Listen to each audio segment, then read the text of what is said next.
વિરાટ કોહલીએ ટેસ્ટ મેચમાંથી નિવૃત્તિ જાહેર કરી।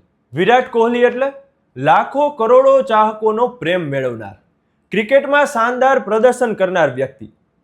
ટેસ્ટ, વનડે કે T20 દરેક ફોર્મેટમાં સદી મારીને પોતાની છાપ છોડી છે કોહલીએ। એક એવો કેપ્ટન જેમણે 68 ટેસ્ટમાં ભારતને નેતૃત્વ આપ્યું, જેમાં 40 જીતની વિશ્વના દરેક ખૂણે જઈને ટેસ્ટ જીતવા વાળો કેપ્ટન। અને હા, કોહલી એટલે માત્ર રન મશીન નહીં, એની આંખોમાં આગ હતી। ક્યારેક એ ગુસ્સે રૂપે દેખાતી તો ક્યારેક એના રન રૂપે દેખાતી।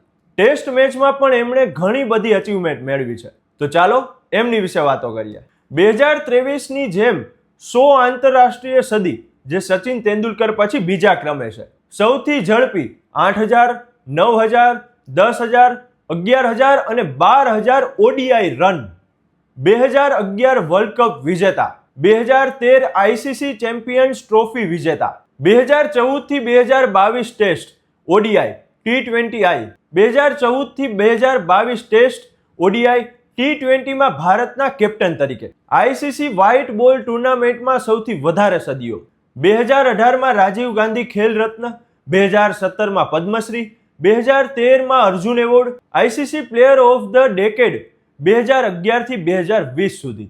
ટેસ્ટ ક્રિકેટનો યોદ્ધા આજે ટેસ્ટ ક્રિકેટમાંથી વિદાય લઈ રહ્યો છે। યાદોમાં, સ્કોરબોર્ડ પર અને આપણા દિલમાં એ હંમેશા રહેશે।